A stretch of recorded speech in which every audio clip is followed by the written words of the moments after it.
Everybody ready? We're going to get started.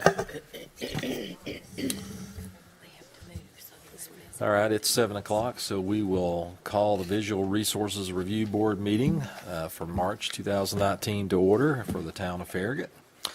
So the first item on our agenda is the approval of the minutes from our February meeting. Do we have any discussion about the minutes as presented? Okay, if there's no discussion, do we have a motion on the minutes? Motion to approve. Got a motion to approve. Do we have a second? Second. Okay, motion and a second. All in favor say aye. Aye. Motion carries. So you guys, are you here for the landscaping plan? Okay. We're going to move on down to that since you're the only ones here, and we'll start with that for the Ivy Farms subdivision located off of Union Road. Give Bart a second here to scroll through everything.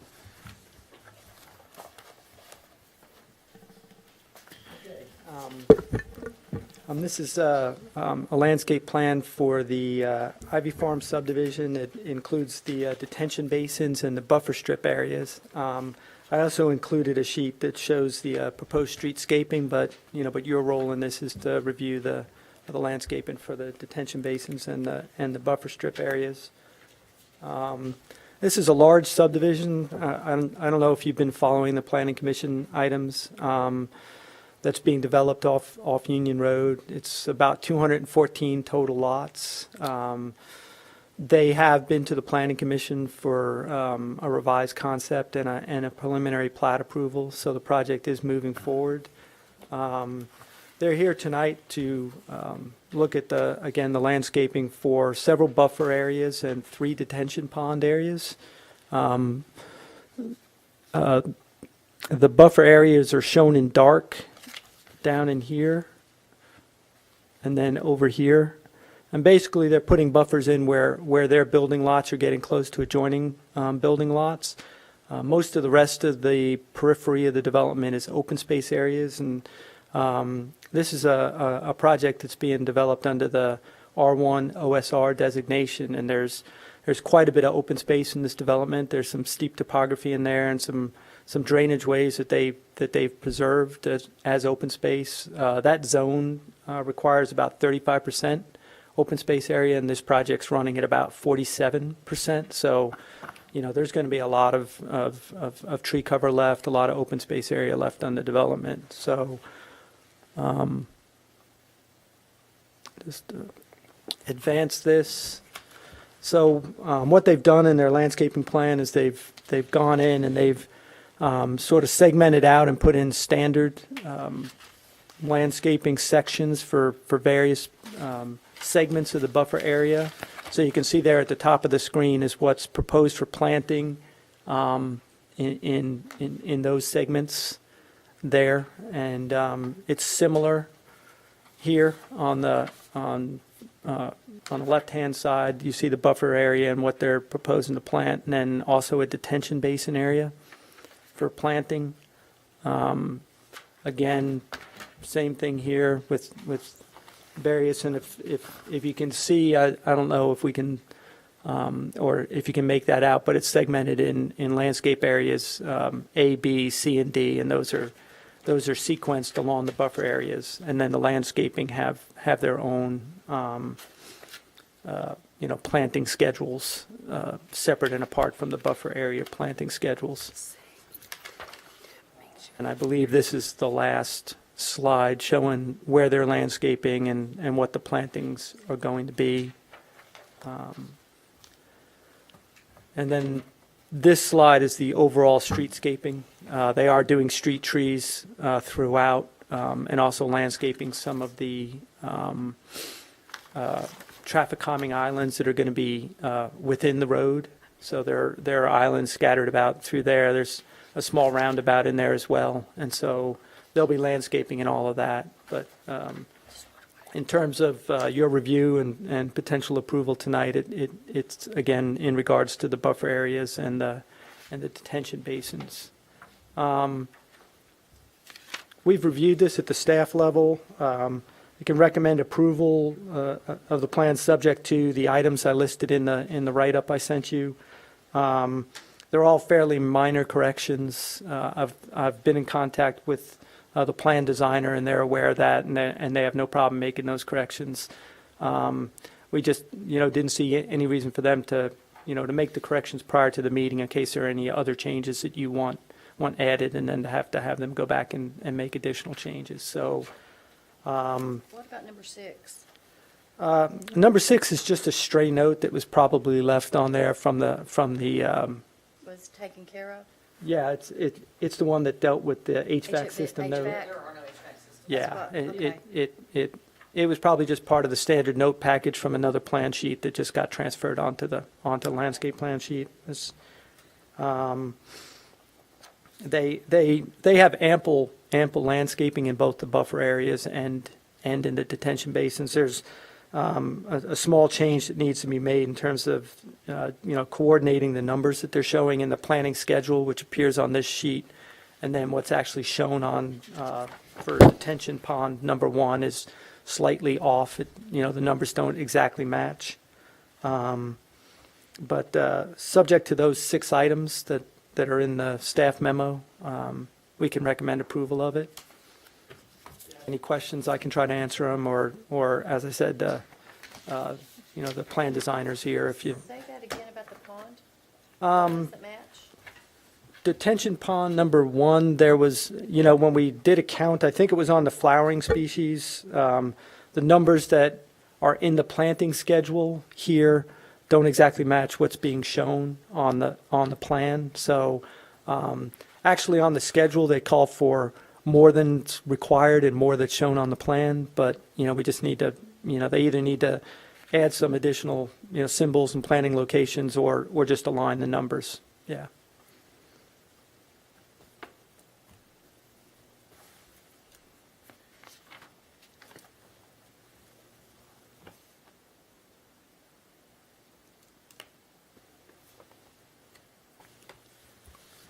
I've got a full-size sheet here if anyone wants to see it, but It might be helpful if you do, because there's a lot to this plan that's hard to read all the smaller yeah. writing. Is this going in between Fox Run and Saddle Ridge, back to the back, like to the back, with the front of it on Union? Yes. Actually, I have 2 sets, so. Down here. Over here. Oh, yes, yeah.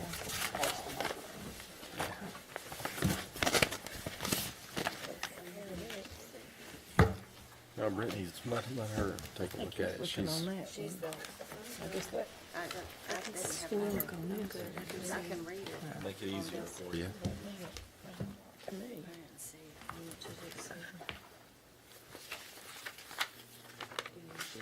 I'm pretty well come up to see on my other one. It helps with all This is, this is Saddle Ridge. It must go in like this. Like this one, and like, here's Fox Run, here's Saddle Ridge, Good it job. goes in, Oops, sorry. starts out narrow, it gets bigger. That's what I thought, okay. Okay. So it really goes the other way. Well, that's the first pond, that's the second pond. There's another. There's, okay, and this I think is- one thing I should probably note also is that there's one road shown on this plan that is sort of a loop road, a connector road, that at the planning commission meeting, they opted to revert back to an earlier design with a cul-de-sac in it. And that's down there near the connection point with the adjoining subdivision. So, that won't affect the landscaping, but just to be clear that, this road layout here is slightly different than what the planning commission approved at the last planning commission. So. Okay. Okay. So narrow down in, right here, instead of this being a connection street, they're gonna cul-de-sac it there. Oh. This would be there. Oh, Okay. Right here. This won't be a connection. Just put a cul-de-sac in there. So So that they won't have like a total. Okay, sure.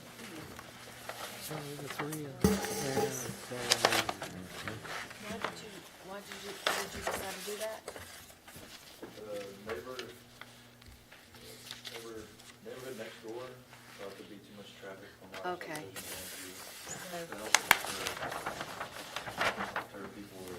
So that they would cut, so that they would stop the, sort of the cut through?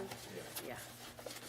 I have a lot of questions for them. You probably should go to the podium so it gets recorded, but if that's the only question. I'm sorry. I was kind of curious about that, but. One of the adjustments was the number of flowers. So they've got a lot of stuff that's gonna be green. They're gonna widen Union Road, that's a lot of people going up down that narrow road. They're gonna make it bigger? Town is currently in design for improvements to Union Road. Part of this project also involves the property that lies between Union Road and Kingston Pike called the Swan Farm. And, you know, there's a road improvement project there that's part of the development that will extend Way Station Trail It's on the left. up through the Swan property and tie into Union Road, and that's that traffic circle that you see Okay. there in Union Road. That's proposed as part of the larger development of the Swan property and the Ivy Farm. But so it and they, you know, they are going to be sequenced together.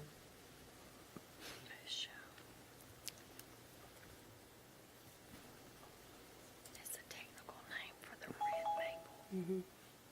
So on the other side of the property, there's another neighborhood up there, which from looking at our screen, it would be what is on top.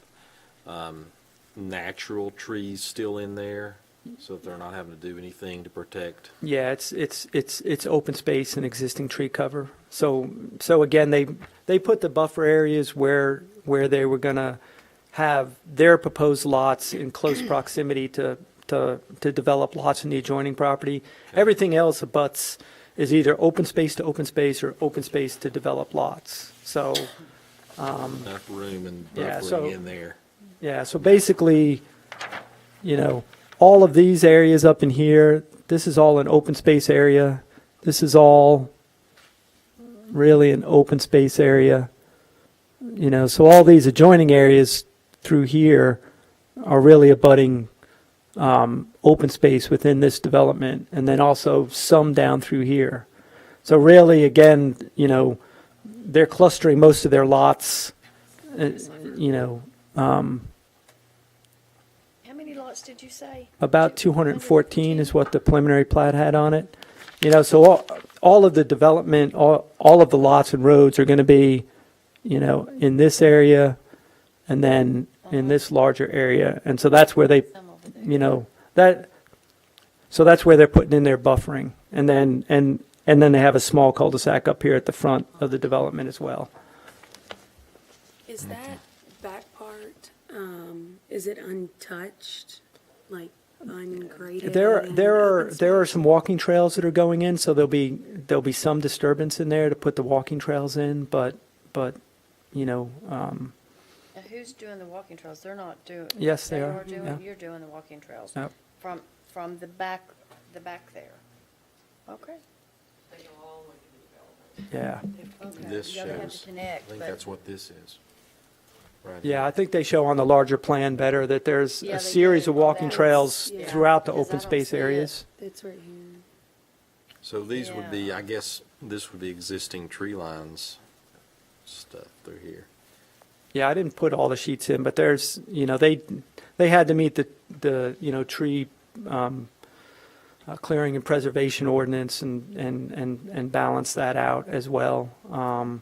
And like I said, you know, the OSR zone requires a minimum of 35% open space, and they're doing 47% in this development, or approximately. Well, So, it makes sense where they've done everything that's very close to the lots in the neighboring subdivisions.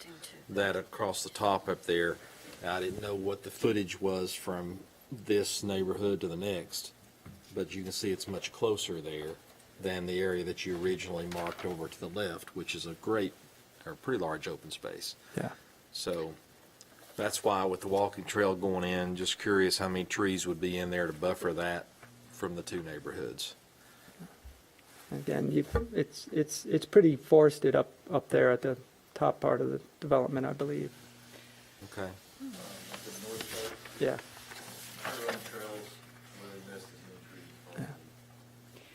Where is this coming in off of Everett Road? I know Union runs off Everett, but I mean, how far down Union Road does this start? This is really, it's, you know where the stream crossing there is, if you're heading west, it's a short distance west of that. If that gives you any indication, it's, Well, if you're coming down Kingston Pike, it's going to line up with, Way Station Trail. yeah, which is where that new office building is on one corner and that bank Yeah, Okay. is on the Yeah. other. So it'd be opposite side of the road to the Swan Farm and then Up and over. basically straight Okay. up. yeah, up and over the hill and then Up and over. onto Is that Union gonna be and then the back up main way behind. to get to it as opposed to Everett Road? That's what the hope is. Okay. Yeah. I got you. That's their Okay. idea. That's pretty far up Union Road then. Okay. That'll be another way to get out of there, so you don't Yeah. have to go to Everett. You can go straight to Kingston Pike. I don't know if there's plans for a traffic light. That's what I was wondering, There. another traffic light there Well, just about. that's been looked at and, at some point, it will probably warrant a light. The information we've gotten is the residential development alone probably won't warrant it, but the commercial development on the Swan property probably will. So, that's, will be a TDOT issue as well, getting that, that light warranted there, but, it's anticipated that eventually there will be a light there. This side. Yes, this way. Because Ways Trail Ways is the Station. neighborhood this side. So you could connect both, I mean, it would work toward. Where does that Way Road go in? Does that go in that west side of it? I know Everett, but I don't know where Way Road is. Across. Well, as you're coming down Kingston Pike, you go around the curve from the Yeah. traffic light area. Yeah. You go around the curve and it's the next left. Like So, if you're headed toward, I mean, going, like, West. yeah, going west. It's the, after the curve. Where that building is. You have to go see it, check it You have to out. drive through that. It's not clicking in my brain, I'm sorry. Oh, hey, see Neil, yes, already said he. Well, it looks like they've done a good job. Is there anything else, any other discussion or Always do a comments? good job. You've been here several times before. Well, That's a lot of things. if there's no further discussion, is there a motion on the landscaping plan for Ivy Farms?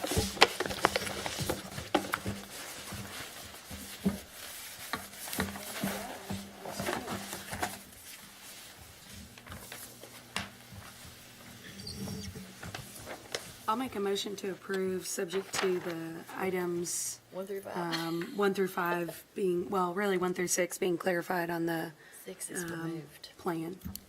All right, we have a motion. Do we have a second? I'll second. Motion and a second. All in favor, say aye.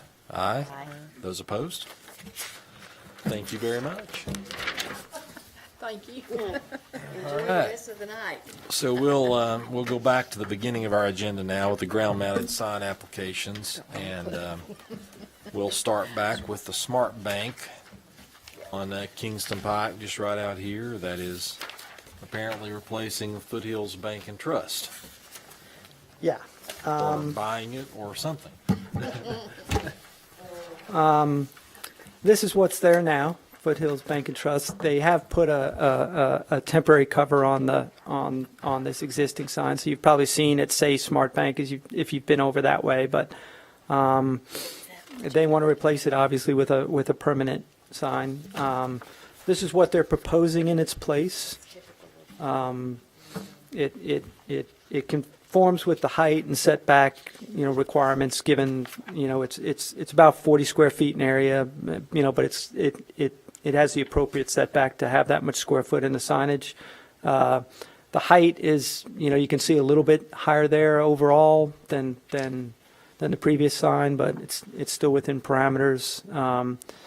The main issue that we ran into in dealing with this is they are installing a totally new cabinet for this sign, a whole new sign. The only thing that's going to remain from the existing sign is the brick base. And the property in question is zone C1, but it also falls within the town's mixed-use plan, or I should say mixed-use town center overlay area that's, part of the adopted land use plan.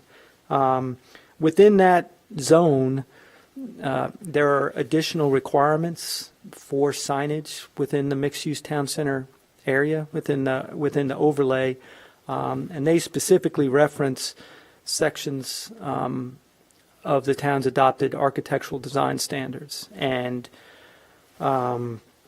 those standards only allow for external lighting of signs. So they were proposing to light this internally. The entire cabinet would not be lit, just the triangle, the blue triangle and the lettering. But the wording in the adopted architectural design standards appears in two sections. And Part D under section 1.10 there specifically states that do not use internal illumination for signs in the town center area. And then there's a separate section that has additional standards just for the town center area, and part 1.6 there on the right hand side is the language again not allowing for internal illumination. So I've spoken with the sign company for this. They're aware of that. They were wondering if there was any room for a variance or anything like that. We explained to them that that would have to go to the Board of Zoning Appeals, and there probably wouldn't be any grounds for that regardless. They may pursue asking the town to look for or to look at or relook at the design standards and determine whether that's something they're truly committed to, which is purely external lighting in the mixed use town center area. But the way the regulations are spelled out right now, and I also made copies of the section in the zoning ordinance. So they do not want they would much rather have the internal instead of the external. And the landscaping itself, you mentioned something about the I landscaping, would is that too? thought internal was better than external. To me. So again, these are this is sort of some snippets out of the C1 commercial district. Part F of the C1 talks about the mixed-use town center, and then Part 13 within there talks about the signage. And if you look down at item E there, it says all signage shall be consistent with the applicable provisions of the architectural design standards. And then what I have on the screen are those applicable provisions of the architectural design standards. So, they may opt to go ahead and pre-wire the sign for internal illumination should the town somewhere in the future make any changes to their design standards. But the way things are now from a staff perspective, we had to tell them that it needs to be externally lit. So our recommendation is to approve it subject to it being an externally lit sign. So they'll have to turn in some lighting details to us and amend their application with the lighting detail. And as you can see, there's no landscaping in front of the sign, so they'll have to add the minimum required amount of shrubs in there and around the base. But it's apart from that, it complies with the standards. So we felt comfortable in recommending approval subject to the lighting plan being changed and the landscaping added. And then if they choose, they can approach the town to see if the town's willing to make a change to the design standards. The sign that's currently there is not internally illuminated. You know, they say it is. I've never seen it. Yeah, you know, but, As you I know, recall having yeah. seen it I haven't years either. ago. actually you can see the power connection, right there. Yeah, Where? I see it, right there. Oh. Oh, yeah. Yeah. And it was replaced. I wonder if maybe The people that the were sign that was there before for, was, but I because this just is about the wonder. third different one Yeah, that's we've been there. approved it a few times. I wonder too, if it was the, so you remember seeing the foothills actually being lit up, or the other Uh-oh. one that was there, the previous bank? No, it was Foothills, and it may have been the previous Foothills Foothills sign, sign. but I do recall seeing it lit, and it was internally lit. So. Well, I'm kind of curious, what is the issue with the mixed use not wanting internal? Yeah, when the architectural design standards were put together, it requires external lighting on signage and like backlighting. That's why if you look up at Starbucks, all the lighting on the wall signs is that halo that, you know, behind lighting, which is technically still considered external, but they didn't want the entire sign faces lit up and glowing through, shining through. So, you know, Go ahead. and it's a fairly significant area. Now, you know, obviously planning and implementing a plan is sort of an incremental process. And if they had just been replacing the sign face, you know, they would have been able to do that and keep the existing lighting. But since they're bringing in a whole new cabinet, it's enough of a change that they have to come into compliance now. And, you know, that area covers this whole, you know, section of town.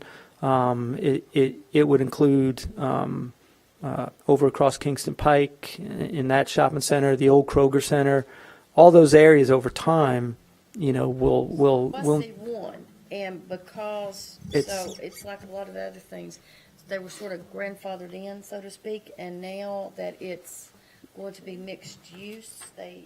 well, it's still zone C1, and then as part of the, you know, the land use plan that the community did several years ago, they created an overlay area within the C1 that corresponds to the mixed-use town center area in the plan. And so within the C1 zone, there's additional requirements on top of the normal C1 requirements when you're operating within that, Change something.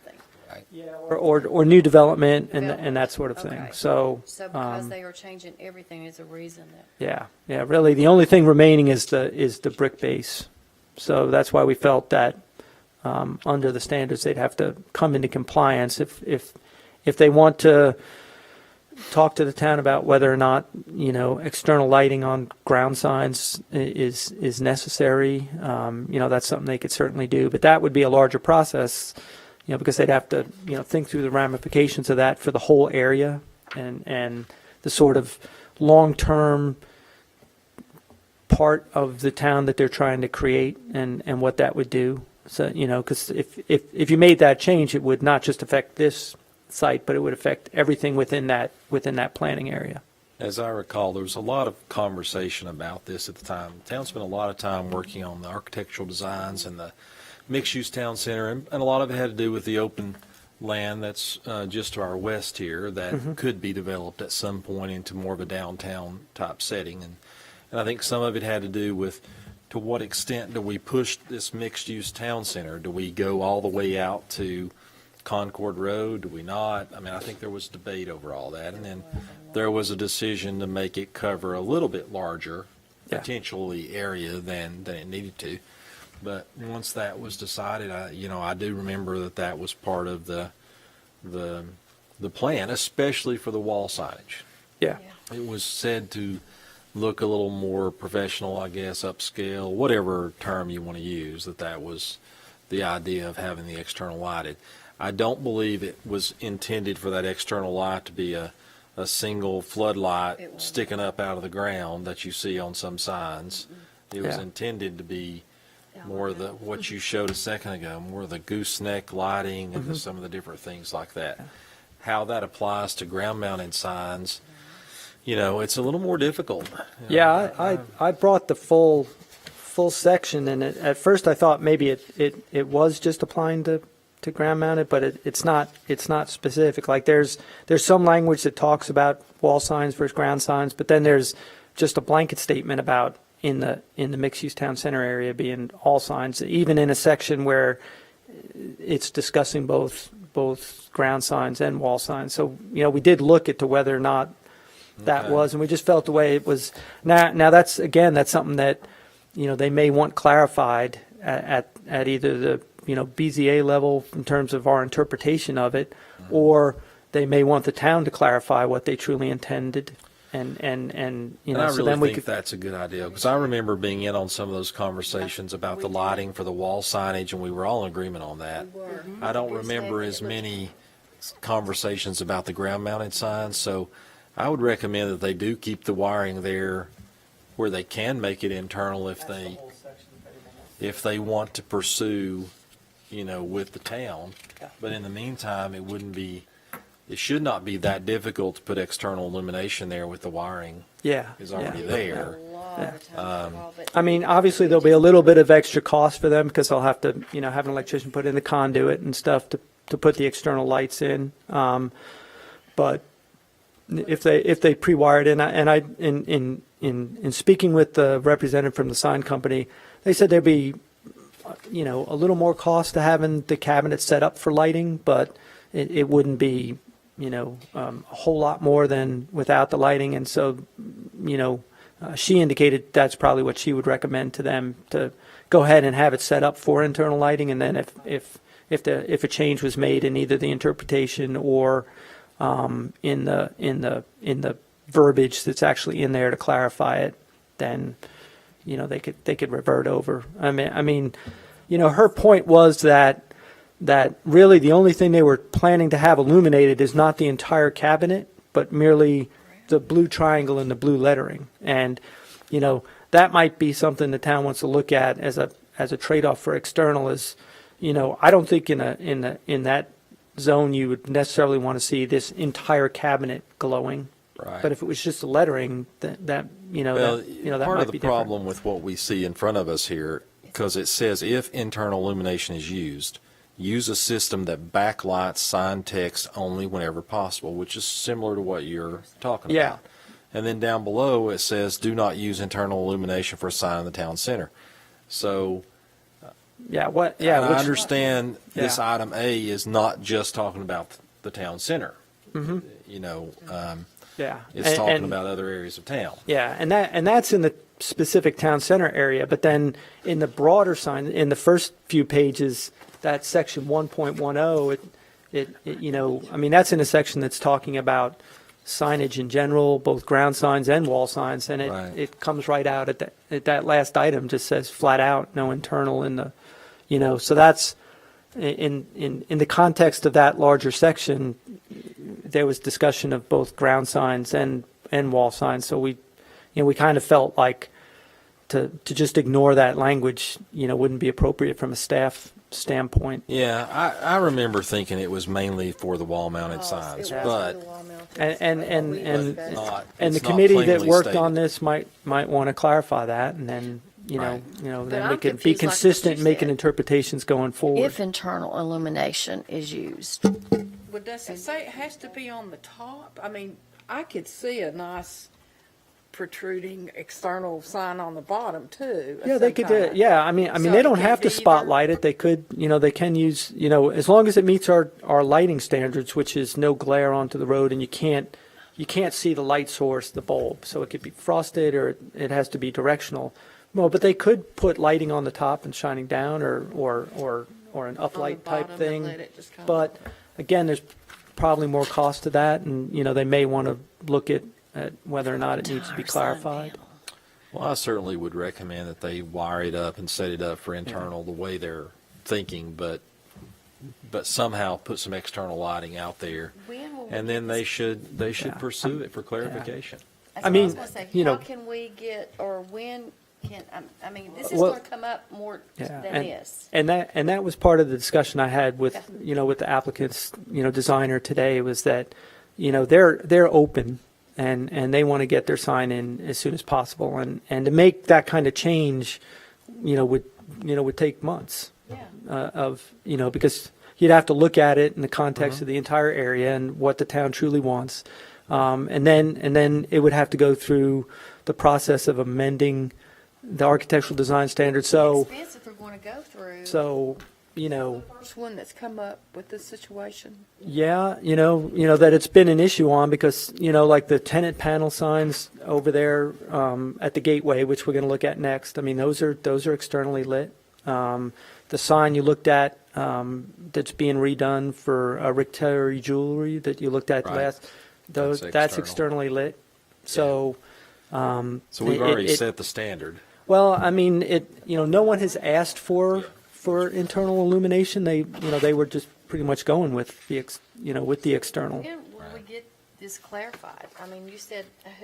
Well, what's the I mean, if the soon. if the applicants request it to be looked at, or if you provide guidance that we should at least look at it, we can look at that. I'm not exactly sure whether it be the planning commission or, what committee would review those changes and make a recommendation on to the town. I know the standards were adopted, so they'd have to be, properly amended and they'd have to, be public input and that sort of thing. So, Now, I just think we've seen some ground mounted signs and some wall signs in the last couple of years where the illumination is much better Yeah. than it was when these standards were put together And- just 2 or 3 years ago. and honestly, so- the person doing the design on the sign said that there would probably be less light, Right. on their proposal Internal.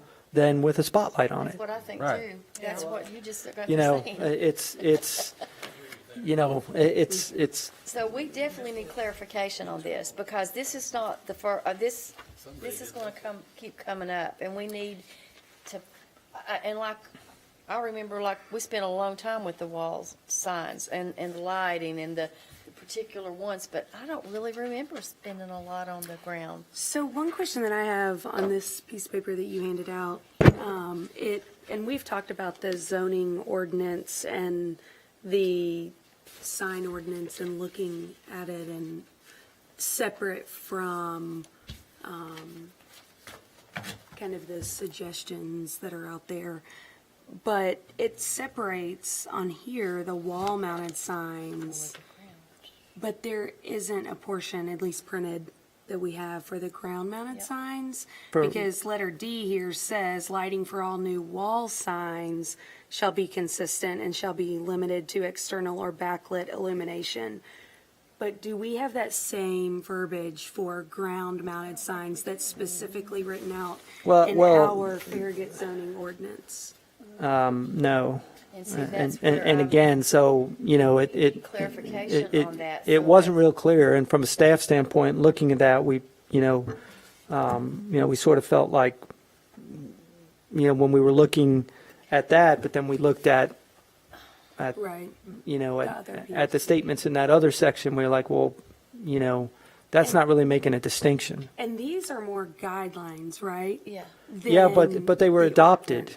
ordinance. They were adopted, so like, that's, the basis on why, buildings have to have the percentage brick now and See, that like sort of every thing. one of those And are with. so I think this goes back to what we've talked about a couple of times of looking at our ordinance and maybe making it match what was adopted from the architectural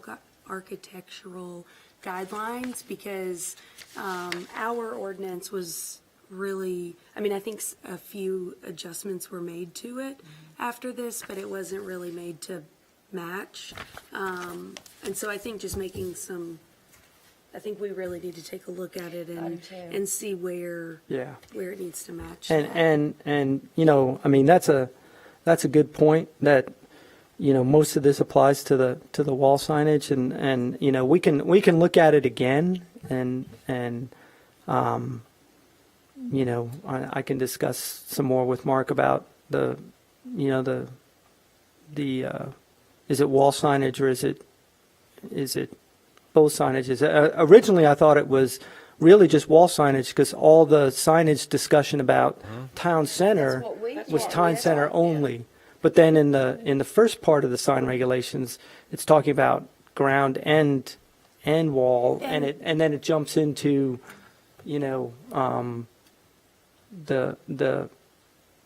item D there on the first one. So if we can certainly internally we can look at it, and if we feel that maybe we were wrong based on this discussion from a staff level, maybe we can allow the internal signage. If not, then it certainly needs to be clarified in the And I regulations. think going back to the conversations when this first came up is more of the image of what the town center would be, not what it is currently, and the thought of what the buildings would be that would be built in the future. So the signs that we have currently where, there are more ground-mounted signs wouldn't be the future because you would have more buildings like up here in the corner with the Starbucks where they're on the road, and you wouldn't necessarily have that ground-mounted sign. I know that they do, but there really wasn't as much room for a big ground-mounted sign like this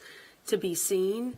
But I think when we had those initial conversations, it was like, oh, the main vision is going to be on those wall-mounted signs where you really want the directional, we wanted a walking town center, mixed use, where people parked and walked in that town center was really the vision of what we wanted for the town. And it wasn't people driving to see a ground-mounted sign out in front of a business. was a So walking product. these businesses that have ground-mounted signs are really for, people driving by, which is their current use for the sign, not future vision of the visual effect of external illumination. So I think the architectural guidelines were really to help the visual appeal, but when you're talking about a ground-mounted sign, external illumination doesn't last. You have, mowers going around it and they get hit and the lights don't last. I mean, if you're thinking about it from a business aspect, It's going to be very costly. internal illumination on ground-mounted sign makes way more sense and would stay lit for people to see it than having that external illumination. In my opinion, if it was me, I would want Like, it and that's- internally illuminated because it's less upkeep. The bulbs are, Inside protected. You have less vandalism or, growing shrubs around it. And I think it's less upkeep and I think and that's it's well just put. cleaner, It is very a well cleaner put. look. So And she hit it right on the head with the driving part, because what we talked about, and we looked at several pictures of like downtown and all kinds of lighting, and everything had to do with walking and looking up, and it was the walking process that's why we spent so much time with the wall mounted signs. But she's right, driving, and it's a lot less costly for them to put it. I don't have, and you mentioned, had a good point. You would have thought that the inside would have been better than having the external. Well, Because it sounds for- like this is gonna set the precedent, since think this so is the too. first one for ground mounted. Yeah, well, I mean, we certainly want to be consistent in the way we apply it, and that's why, when we, particularly the item D that I have Yeah. highlighted there on the left side, that, that's really what, when we were going back and forth looking at this, kind of, we felt like, and in the context that But see, that D that is still has to written do with is in a section where you're talking about all manner of sign, and it talks about, ground signs, wall signs, different types of signs, and then you get to a section on illumination, and it's saying nothing in it, so, When we Well, talked about this. one of the things was there was a development that was proposed north of King, is that what you're about to say? I'm sorry. No, go North ahead, of say it. Kingston Pike, right beside the veterinary. Yep, and this one, That was going to be a two-story development, and that's where if you look at the sign that's on the screen in the upper left corner with the gooseneck lighting, that was sort of where we spent a lot of time thinking, how's that going to be? People are going to walk down underneath and above because it's two stories, the way the walkways were going to be laid out. And we talked a lot about how the illumination would be on those signs. We really didn't talk about how the ground-mounted sign would look This out had to at do with the Kingston wall Pike. signs, when we said So- we didn't want those illumination on the actual wall. Okay. You know, because some people would try, so that, all of, Yeah. when we did all this, it was all about wall signs. And I think even looking at C, avoid internal illumination of an entire sign panel, I think that goes specifically to this one, saying, you know, we don't want for ground mounted signs specifically, I think what we were trying to do is avoid where they just have a light that lights up It's just with bright blaring. white and the bright blue. Classy Kind of is like what what you we- were saying is where Right. they're just illuminating the part that is the name of the Advertisement. business, or the, you know, to give the people driving by, you know, what they need to get where they're going. The directional piece of it, not just lighting up a box, but the important piece. Just like the Starbucks sign is backlighting so you can see the important part of the sign. Okay. Well, that's really good information, since, you all were obviously part of putting this Oh, together, yeah. and I wasn't. It was- What you might want to do is make the motion to approve it, with the landscaping, and then, direct us as staff to reevaluate the interpretation, that you as a board would be okay with it internally lit the way they're proposing it. Although if that's If it's ultimately, classy. that would be an interpretation. If they're not willing to wait for clarification, might have to go to the Board of Zoning Appeals. But I'll certainly sit back down with Mark and go over it. And, if that's something we feel that we could make internally as an interpretation with the input you've given today, then, we could say, well, that's what we're going to do going forward, and clarify it. I mean, without sitting down and looking at it, in detail to make sure that, we could handle it that way, or whether it would need to go to the BZA next month, or they'd have to wait for text amendment. If it's something, if it's something reasonable that we can do based on your motion internally, we just have to realize that that's the interpretation we'd be making going forward. Mark can actually vote for in some of these meetings that we were doing this, so. And I did discuss this with Mark, but, I can go back over and sort of refresh him on your recollections of it, and we can relook at the way we were interpreting this, because it really, most of it comes down to that one part D. So we'll look at that again. Said, is, the main thing is what we really spent a lot of time, the walking aspect of it, like that's what we envisioned, versus the driving by. That was great what she said. So we do need, the ground needs, you guys need to look at that quickly. Yeah, Well, the sign and itself looks fine. I do too. I It's think just the the sign lighting is issue. good. yeah, and yeah, it does. And honestly, with just the blue on that being lit, That would be it fantastic. would comply with what Brittany's saying about item C there. They're avoiding the entire Yes. panel, and so we want to make sure that whatever interpretation we make, or the Board of Zoning Appeals, or any changes we make, we don't end up with a giant white glowing box. So Right. the blue would stand out. It would be perfect. One question I have is, it says the numbers on the top are 7.5 inches. Do they need to be 8? Yeah, I think you're right on Yeah, that. I think they that do. was changed So we from, got Yep. from an earlier completely one. involved On in their the first drawing, they had elimination. 8, so Okay. they amended this drawing because the original sign was a little oversized, so I'll ask them to bump that as well. And I do think it's interesting that that their triangle is 2.5, basically 2.5 feet tall, but their name is only 9 inches tall. They're what now? Say that again. I'm sorry. Their logo. I mean, they really want to emphasize their logo. It's 2.5 feet tall, basically, I think and their it's- name is just 9 inches. Yeah. You would think they would want their name to be. I think it's their marketing, and it has to Must be, be. it's proportional, so it has to be, Okay. So, it'd be skewed. if you're comfortable with that, we could sit down tomorrow quickly and reevaluate it, and if we feel comfortable going forward with it, internal based on this input, and we'll reevaluate our interpretation. And if not, they'll have to pre-wire it and then do an external light and I hope they don't have to go to all that and expense, but and maybe go to the Board of Zoning Appeals. Well, they could wait So to put the external lighting in, and yeah. certainly wait for next month's BZA meeting if it came Sure. to that, or wait for the larger revision. But I mean, if based on what y'all remember and feelings on this, it's Well, I'm comfortable with that approach, if everyone else is. So I am too, if that, absolutely. that sounds like that concludes the discussion. So do we have a motion with that approach?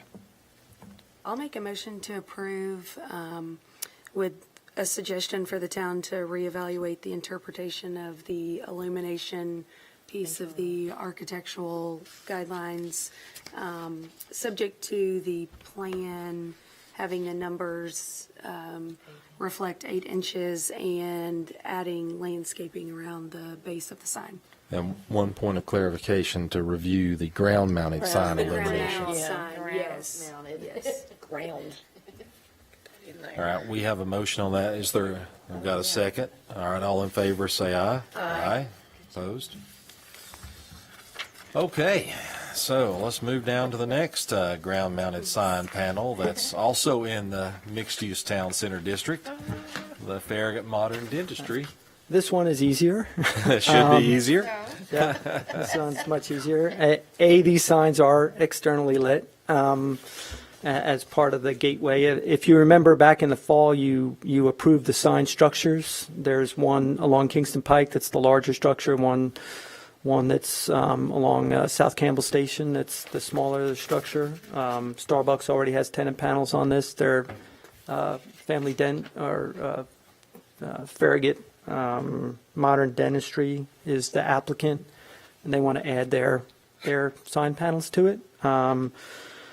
The panels appear to be legible, certainly the dentistry part. There are pre-existing structures, they're pre-lit.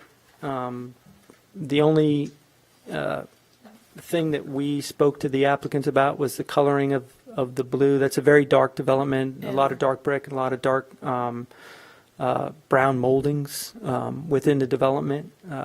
This was their original proposal. They had no problem looking at darkening up the color blue. So this is the two originals.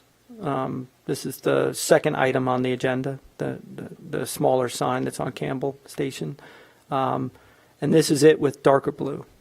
Oh, And, they just went ahead and changed it and submitted it to me, and I told them what I would do is I'd present both to you and see which one you think is preferable as a I board. like this one because I think it even fills out the panel better. It does. Makes it a little easier to read. I don't know why it seems like it They fills have out. made it Yeah. larger. They seem like they've made it fill out and Oh, Oh, no, they- that's the smaller that's sign. the Okay, smaller okay. one, So this yeah. is the smaller one in light blue, and this is the smaller one in dark blue. There's the, Oh, I see. Tell. Yeah. That's- It's smaller, but it's actually the larger sign. It's just the Okay. proportion of the signage. Or what Um, color is that? it's Like a dark blue. Dark Yeah. blue. Is there going to be any consistency in color on that sign? I mean, could somebody come in with something red or yellow or? So we, Again, if somebody came in, I think we'd ask them to try to blend it with that to same blend. I pattern. mean, we do not have the same color, the same consistency requirements in terms of tenant panels as we do with like wall signs. Okay. We I had like that that, that's good. discussion when Starbucks came in, actually, if we were going to ask them to go with a color, and I now like we have this one, colors. Yeah, Yeah. So, I like the second one better. yeah, So the they did darker. this on their own? They just. I sent them the same comment, memo that I sent to you, and and basically the next day they sent these colors back. So I called them and told them, that it was, something that I would run both by you and get your input on which one you think would be more appropriate. Well, I think the revision looks good. It looks so much better. Okay. I think it's complementary better with Motion to approve. Starbucks. I think it stands out. Okay. So Yeah, I think it looks good. they didn't have any problem with that darker color, so it shouldn't be an issue. Okay. I think it looks good. All right, is there any further discussion? Okay, let's Need two first. separate, yeah, we'll Yeah, I need was two going to say, separate. let's first do an approval of the Kingston Pike signage. That's the first one on the agenda. So do we have a motion for that? Motion to approve subject to changing it to the darker blue. All right, we have a motion. Do we have a second? Second. All in favor, say aye. Aye. Opposed? All right, so now we'll do the Campbell Station Road sign. Do we have a motion on that one? I'll make a motion to approve, and subject to making it the darker blue. Motion, do we have a second? Second. All in favor, say aye. Aye. Opposed? Okay, last item on the agenda then would be Quest Diagnostics on Kingston Pike. Okay. This is also a simple tenant panel being added to an existing sign. The pictorial for the sign shows that being a very white background. I know that, that was a question you had on a previous sign request. I asked them about that. That's, just really the way it's being shown in terms of when they photoshopped it in. Actually, they said that's going to be a difficult sign to deal with because the entire white background for all three is the same piece of plastic, and the lettering is an applique. So what they're going to do is, you can see the outline on the left-hand side of what was there. They're going to have to try to clean that off and then apply the new lettering as a with a clear backer and the lettering onto that. So it will not be that drastic a difference in color shade from the sign because they're dealing with that entire sign face is one piece with Okay. with the individual panels being affixed to Yeah. it. So it's not the most logical design on the front end. Makes it a the little best bit way harder of to doing change that. out. So And I'm sure we didn't realize that when it was being approved because it looks like three separate pieces. yeah. Yeah. Well, as far as Quest Diagnostics, to me, it's very legible and Yeah. no issues. as Are long they as- I'm sorry. No, go ahead. Are they a general diagnostic or are they tied in with the embryo and fertility? Honestly, I don't know. Okay. Sorry. Yeah, I would say I'd it's a say general it's- one. My guess would be, but I don't know. I would say general too, because this other one, like she said, was an investment company that was there. Yeah, it's a mortgage company or something, right? I couldn't remember what it was. Heck, I lost my little sheet. All right, was there any further discussion on Quest? I think you answered the question that I would have had on the panel and all that, so if there's no further discussions, do we have a motion? Motion to approve. We have a motion to approve. Do we have a second? It's like, I'll second. We have a motion and a second. All in favor, say aye. Aye. Opposed? All right. Is there anything else, Mark? Yeah, just a staff update on that subdivision entrance sign we looked at last month that you continue till March or whenever the issues are resolved. They did have it surveyed. We're looking at what to do with it now. It'll probably be on your next agenda for that. But I just wanted to bring you up on that. And again, what I'll do on the Smart Bank is I'll sit back down and go through it, and then I'll set up a meeting with Mark and I'll go over what you all had to say. And if it's something we can deal with internally and just come up with a consistent interpretation moving forward, we will. And if not, we'll figure out the next step for them to get that kind of clarification. if you solve that, could you send us an email? Yeah, I'll send you an email to let you know which direction we feel like we need to go with that. Okay. All right. Well, thank you. Anything else, Bart? Okay. Now, when everybody knows about the banquet or the whatever, right, for Foxton? Did you get your little invitation Yes. this time? Yeah. Okay. Yes. Yes, we did. All right. Well, we'll adjourn. On your weekend. Thank you very much. Thank